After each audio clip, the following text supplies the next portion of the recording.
spending around 12 to 13 years in school. Thousands of hours sitting in classrooms, taking notes, studying for exams, memorizing formulas, historical dates, and scientific theories. Now think about this. After all that time, how much did school actually teach you about money?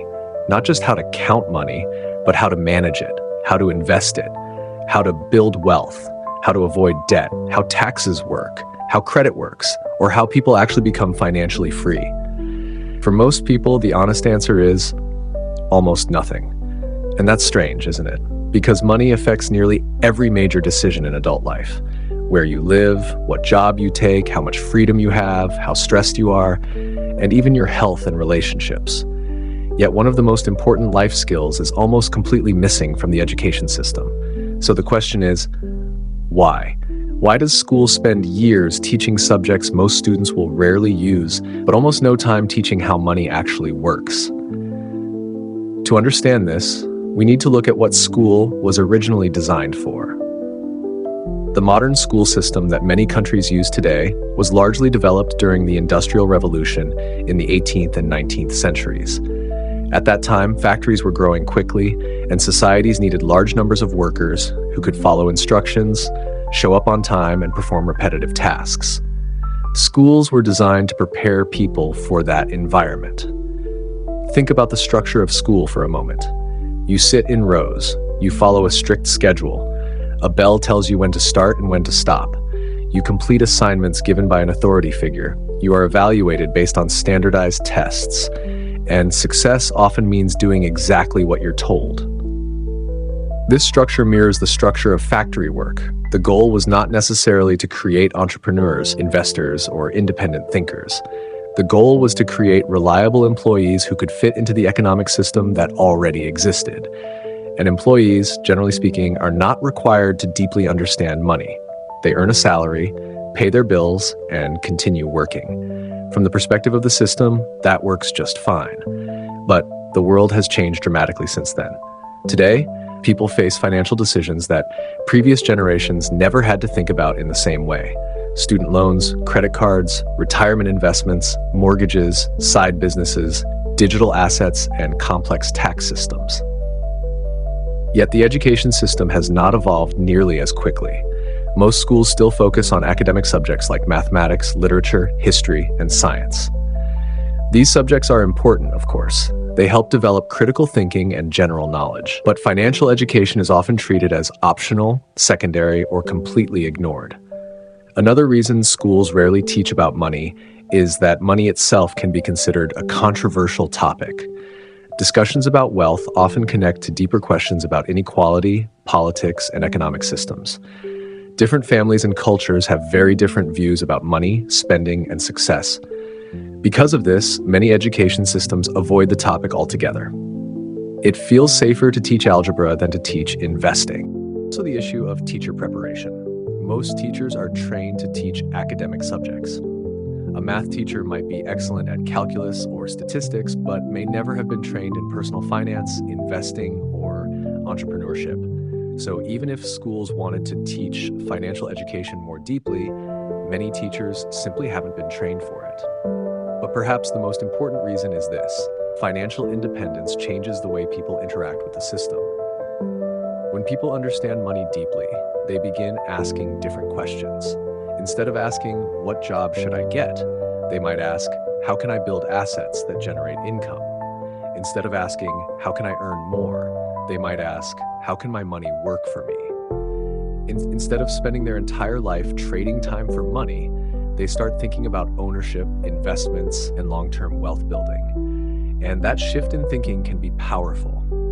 Because once people understand how money works, they gain options. They can choose jobs they actually enjoy instead of ones they feel forced into. They can take risks, they can start businesses, they can invest in ideas they believe in. Financial knowledge creates freedom, and freedom often comes from understanding systems that most people were never taught. But here's the interesting part. Just because schools don't teach these things doesn't mean you can't learn them. In fact, we are living in the easiest time in history to learn about money. Books, podcasts, online courses, videos, interviews with investors, and countless financial communities are available to anyone with an internet connection. Many of the world's most successful investors and entrepreneurs learned about money outside traditional classrooms. They read books, they studied markets, they made mistakes, they experimented, they asked questions that school never asked them. And over time, they developed a completely different relationship with money. They didn't see money as something you simper and spend. They saw it as a twend, a tool that can buy time, opportunities, security, and independence. This doesn't mean school is useless. Education itself is incredibly valuable. Learning how to think, how to research, how to communicate, and how to analyze problems are all important skills. But relying only on school to teach you everything you need for life can leave some huge gaps. Financial education is one of the biggest gaps. Think about how many adults struggle with money. Millions of people live paycheck to paycheck. Many fall into debt without fully understanding interest rates. Others delay investing for decades because they believe it's too complicated or too risky. Often, it's not because they're lazy or irresponsible. It's because nobody ever explained the basics. Simple concepts like compound interest, asset building, budgeting, or long-term investing can completely change someone's financial future. But those concepts are rarely taught early enough. Imagine if teenagers learned how compound interest works before they got their first credit card. Imagine if students understood the difference between assets and liabilities before taking on large loans. Imagine if schools explained how retirement accounts, index funds, and long-term investing actually work. Small pieces of knowledge could change decades of financial decisions. But until systems change, the responsibility falls on individuals. Learning about money is becoming one of the most valuable forms of self-education in the modern world. Because when you understand money, you begin to see opportunities that most people miss. You start noticing how businesses generate profit. You begin recognizing how investments grow over time. You understand how debt can either trap people or help build wealth depending on how it's used. And perhaps most importantly, you stop feeling like money is mysterious or confusing. It becomes something you can learn, understand, and control. The truth is, school was never designed to teach everything about life. It teaches foundations.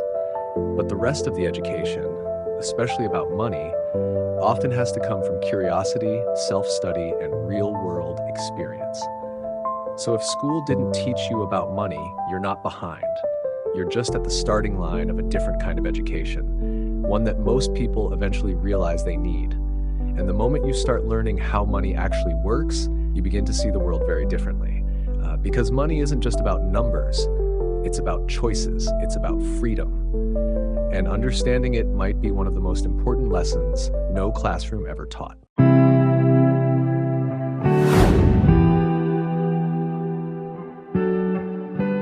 If this helped you, consider subscribing.